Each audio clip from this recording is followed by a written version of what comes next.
Yo, what's up mga kamotek? Nakatanggap na naman tayong dalawang iPhone 11.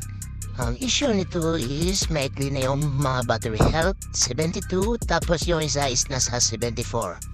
So, ang gusto ni Ma'am Sir is nalagyan pa rin ng battery health para makikita nila. Ang iOS version na applied nito is nasa 17.5.1. Let's go!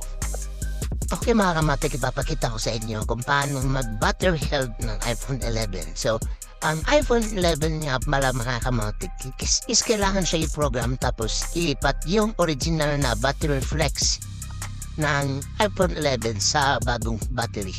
So mga kamatik, nagsisimula nga pala ang with battery health sa unit is nasa mga iPhone XR2, iPhone 13 Pro Max. Hindi ko alam kung pati naman sa iPhone 14. So, wala pa kami natanggap ng iPhone 14 na with battery health.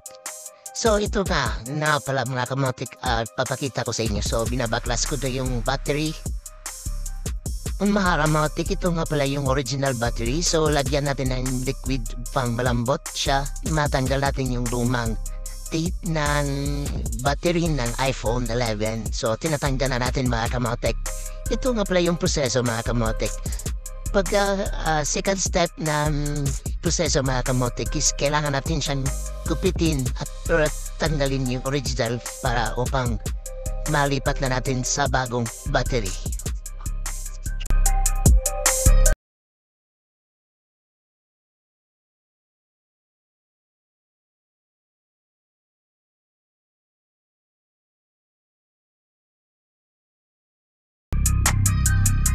So ito nga pala yung bagong battery mga kamotek. Ito yung battery na walang flex. So nandito na yung adhesive niya tapos yung mga tape. And then ang sunod na gagawin natin mga kamotek is gupitin natin at tansyahin natin pa upang pag nilagay na natin yung original flex ng ating battery para malipat na natin sa bagong battery is madali siyang malapat kamotek.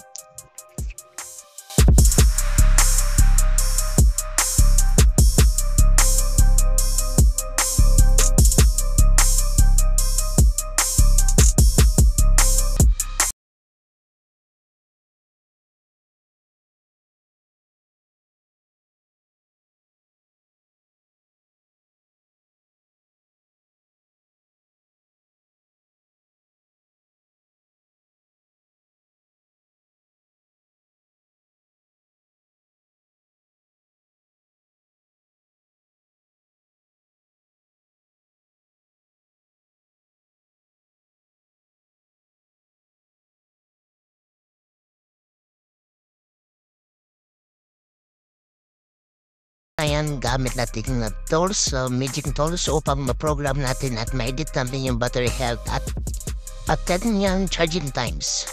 So, kailangan natin siya ni-program tapos i-edit yung kanyang battery life upang mabalik sa 100%.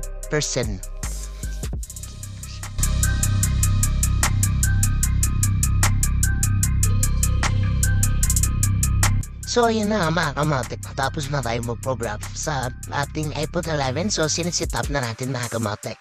Next. Continue, next. So, proceed tayo sa settings. Check to itong battery life. Yun mga kamatik, 100%. Okay. Okay mga kamatik, natapos na tayo sa isang unit mga kamatik na iPhone 11 na battery health natin. So, proceed tayo sa isang iPhone 11 mga kamatik na kailangan pa rin nating with battery health.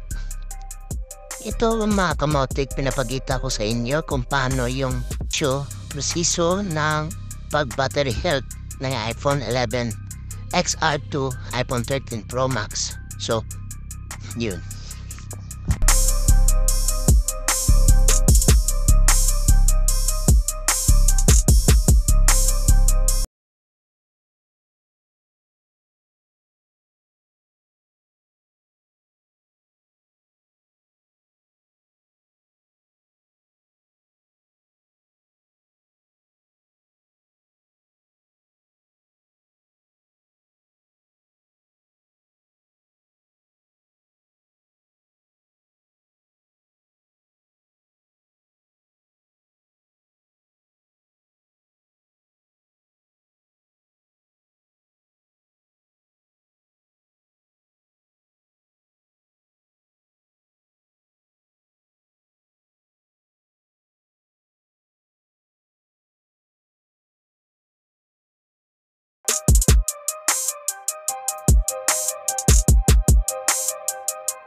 ito nating finished product mga kamote, dalawang iPhone 11 na with battery health. So ayan, 100%.